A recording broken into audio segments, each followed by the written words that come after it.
Hey everybody, hi, and welcome all of you property noodlers. This is the welcome to the Wholesale Real Estate Investing by SAHA, number 205, on this 28th day of December 2015.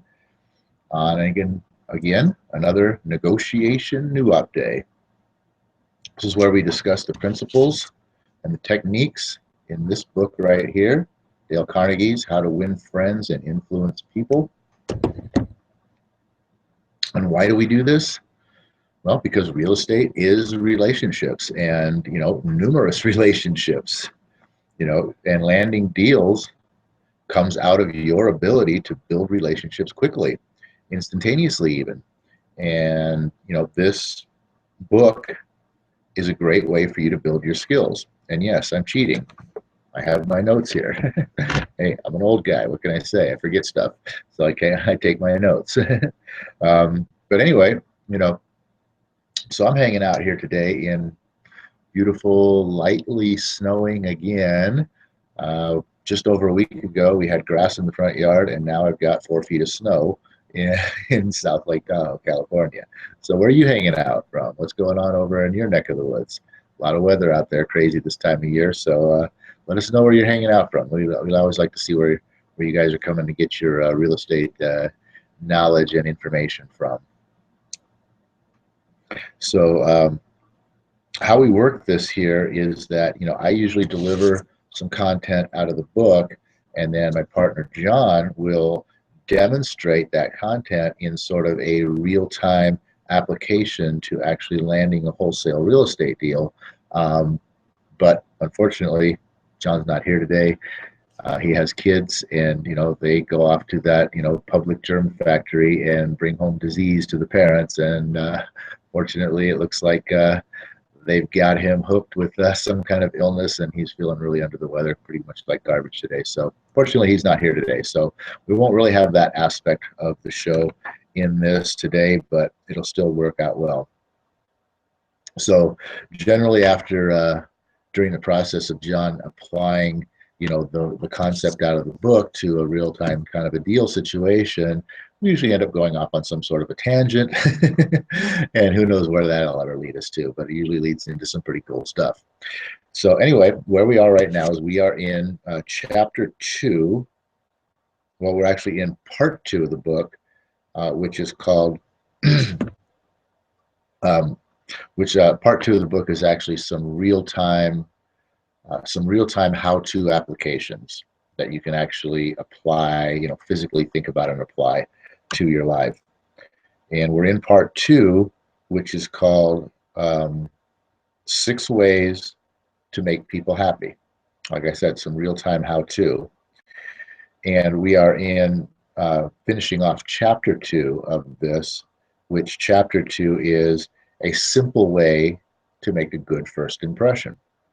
We all hear first impressions of everything, right? So what's a simple way to make a good first impression? Get to that in just a second. Where we left off is on page 72.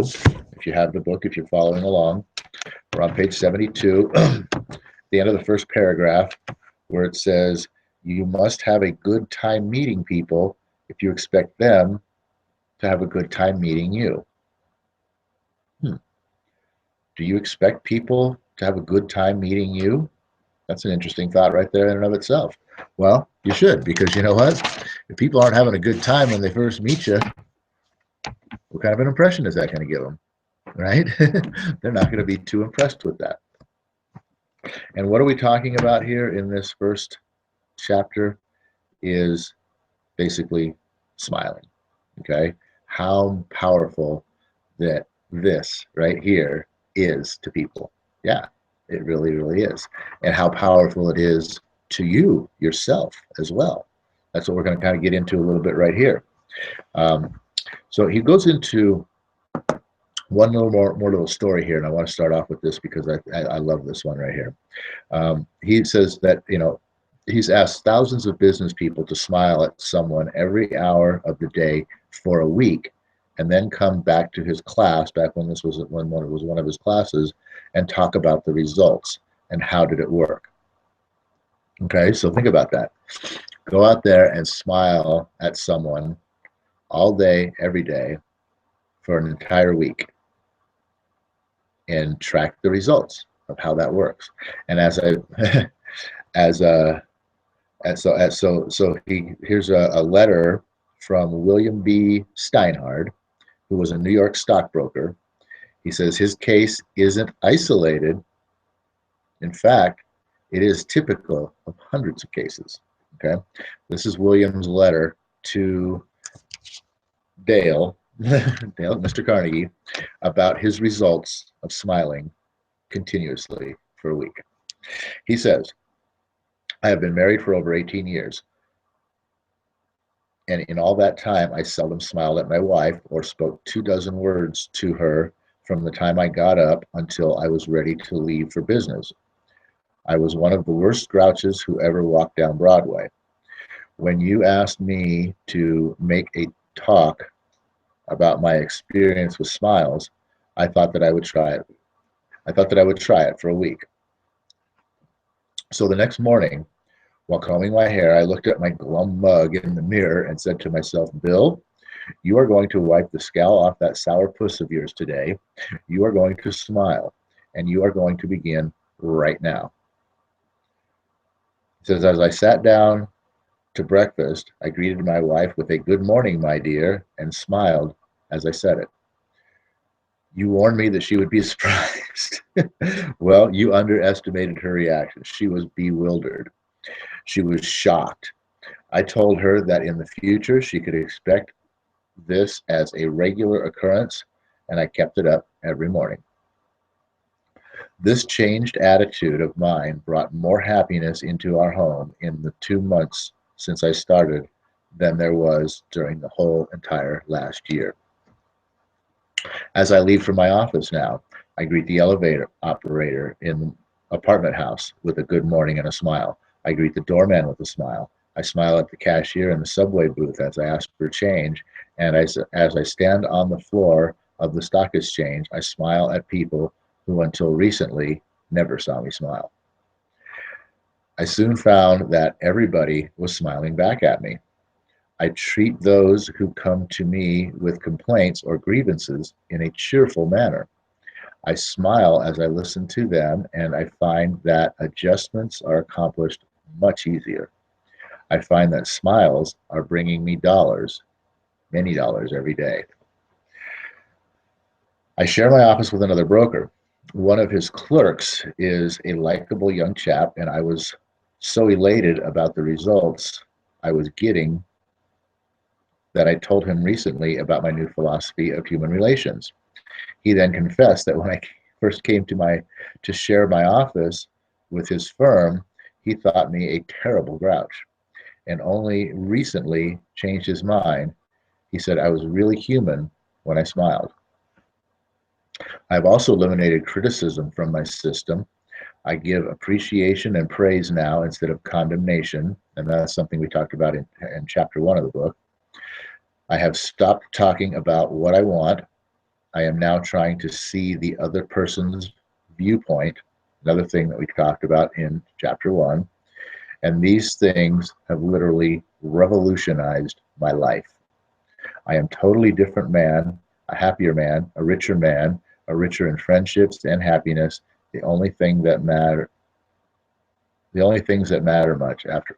Oh, I am a totally different man, a richer man, a happier man, richer in friendships and happiness. The only things that matter much after all. So all that just by smiling all day, every day, at everyone. I mean, that's what this chapter is all about. That's how powerful and simple it is to make a good first impression, is to smile. Smile at the person that you're approaching and that you're talking to. It makes all the difference in the world. Okay, so he goes on to say here, you don't feel like smiling? Well, what then? 2 things. First, force yourself to smile. If you're alone, force yourself to whistle or hum a tune or sing. Act as if you are already happy, and that will tend to make you happy. He says, action seems to follow feeling. Right. How are you feeling? I don't feel well. Well, that's why you're not smiling, right? I don't feel like smiling right now. I don't feel excited. I don't feel happy. I'm not smiling, right? But really, action and feeling go together. And by regulating the action, which, by the way, is under more direct control of the will, you can indirectly regulate the feeling, which is not. So do you see where we're going with that? I know I'm not in a smiley, happy mood, right? I don't feel like smiling. It's hard for you to change that thought process, that feeling that's driving that pattern. But if you simply change the action, if you say to yourself, well, I'm not feeling happy and I don't feel like smiling, but you know what? I'm going to do it anyway. And just by sitting up and smiling and feeling happy, you will start feeling happy.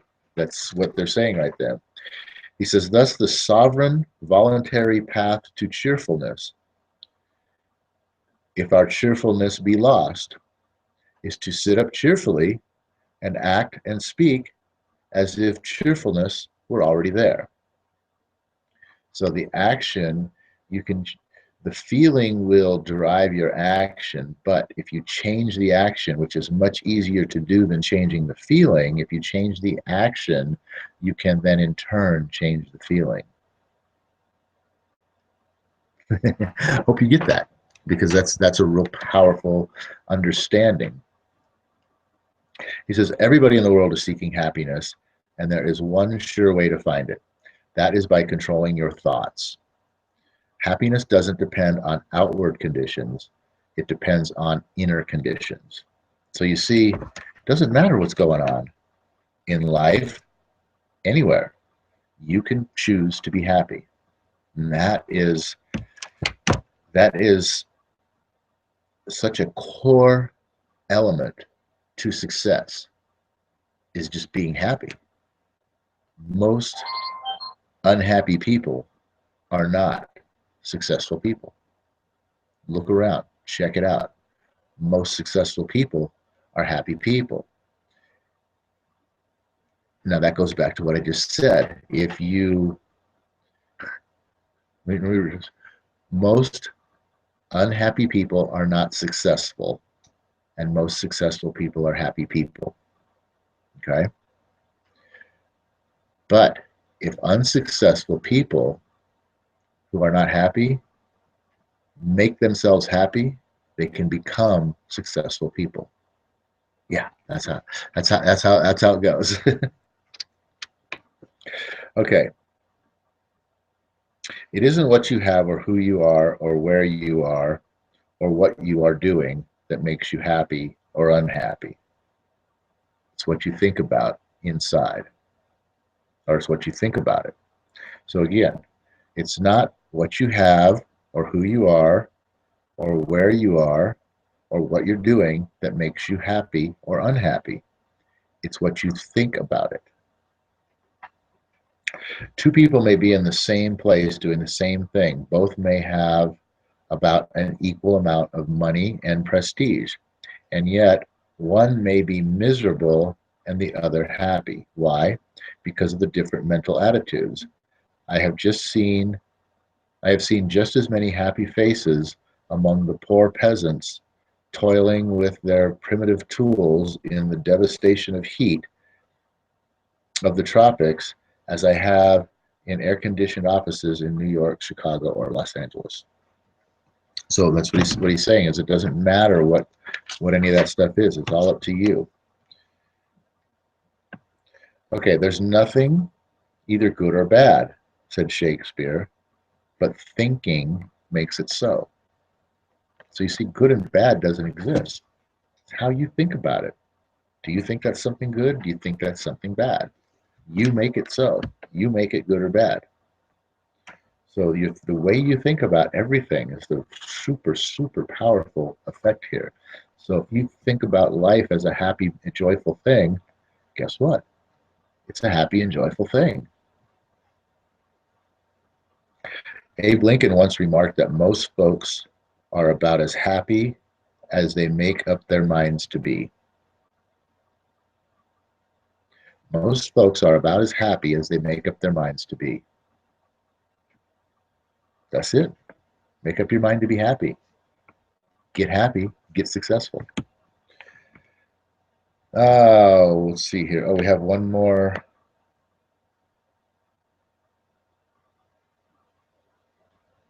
How much time we got here? Okay. All right. He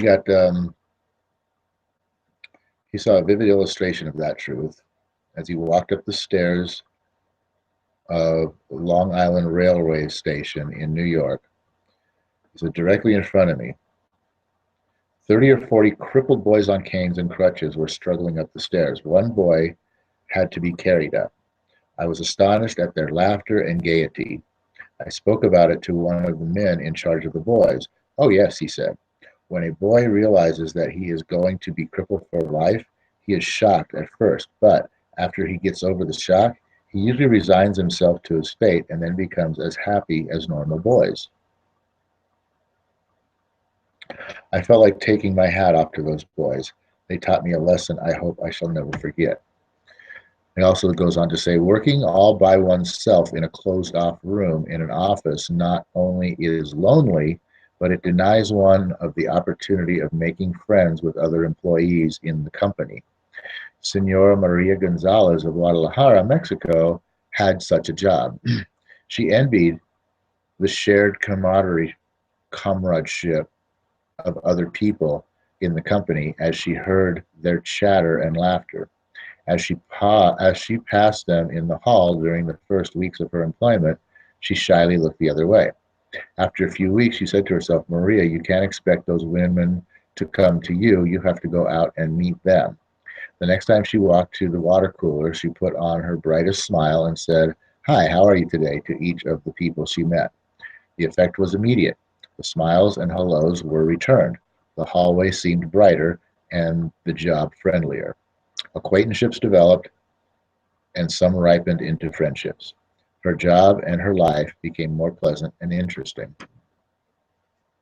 All she did was smile and talk.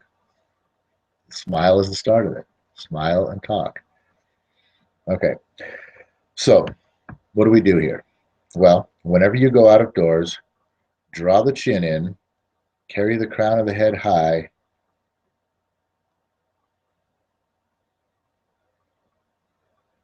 fill the lungs to the utmost, drink in the sunshine, greet your friends with a smile, and pour soul into every hand clasp. Do not fear being misunderstood, and do not waste a minute thinking about your enemies. See where I'm going with that? What are you, some kind of freak? Why are you smiling all the time? Try to fix firmly in your mind what you would like to do, and then, without veering off direction, you will move straight to the goal. Keep your mind on the great and splendid things you would like to do, and then, as the days go gliding by, you will find yourself unconsciously seizing upon the opportunities that are required for the fulfillment of your desire. Just as the coral insect takes from the running tide the element it needs, picture in your mind the able, earnest, useful person you desire to be, and the thought you hold is hourly transforming you into that particular individual. Thought is supreme. Preserve a right mental attitude, the attitude of courage, frankness, and good cheer. To think rightly is to create. All things come through desire, and every sincere prayer is answered. We become that on which our hearts are fixed. Carry your chin in and the crown of your head high. We are gods in the chrysalis. I don't know. Don't have much to say to that. It's pretty awesome. You might want to write that down, print it out, post it on the front door of your house so that every time you go to walk out the front door, you're going to stop and read that. You can head out, the chin in, crown of your head held high, with a smile on your face, with an attitude of courage and frankness and good cheer, and fix your thoughts upon that of your desire and become successful. And it all begins with a smile.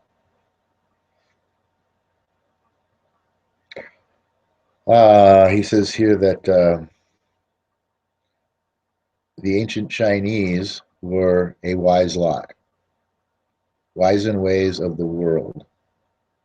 And they had a proverb that you and I ought to cut out and paste inside our hats. And it goes like this: a man without a smiling face must not open a shop. A man without a smiling face must not open a shop. Any shop. Doesn't mean a physical store. When you engage another person to have a conversation with them, that's opening shop.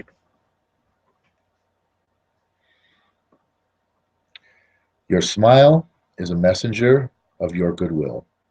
Your smile brightens the lives of all those who see it. To someone who has seen a dozen people frown, scowl, or turn their faces away, your smile is like the sun breaking through the clouds, especially when that someone is under pressure from his bosses, his customers, his teachers, his parents, or children. A smile can help him realize that all is not hopeless, that there is joy in the world. So especially when someone is down, all these factors, under pressure, feeling gloomy, whatever, your smile can completely change their day for them. I mean, the whole entire day, maybe even the whole week, just by you smiling at someone. The value of a smile at Christmas. I don't know what this must be a little proverb or something here. It says, it costs nothing, but creates much. It enriches those who receive without impoverishing those who give. It happens in a flash, and the memory of it sometimes lasts forever. None are so rich they can get along without it, and none so poor but are richer for its benefits. It creates happiness in the home, fosters goodwill in a business, and is the countersign of friends. It is rest to the weary, daylight to the discouraged, sunshine to the sad, and nature's best antidote for trouble. Yet it cannot be bought, begged, borrowed, or stolen, for it is something that is no earthly good to anyone till it is given away. And if in the last minute rush of Christmas buying, some of our salespeople should be too tired to give you a smile, may we ask you to leave one of yours. For nobody needs a smile as much as those who have none left to give. Principle number 2, chapter 2, smile. It says,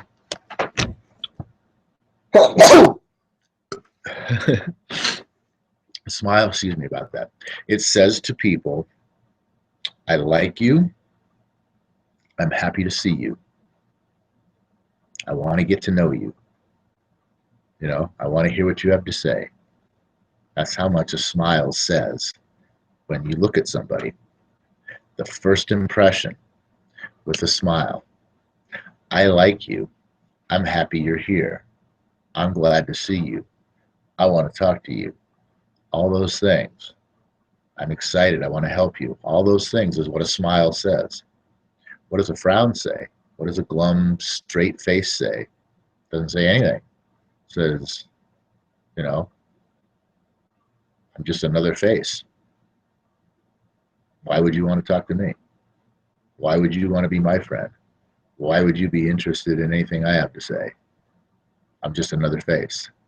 But a smile says all those things. Hey, I'm happy to see you. Hey, I'm excited that you're here. Hey, I'm so interested in what you have to say. Hey, you know, and all of those things right there say to somebody else, hey, I'm interested in what you have to say. I want to help you. The power of a smile goes deep into the heart of humankind. So if you're out there working your wholesale business and you're have a meeting to sit down with a seller, you better be the guy that's smiling, because that's what's going to get that person to like you and to trust you and to want to do business with you right out of the gate, instantaneously making that first impression that I like this guy.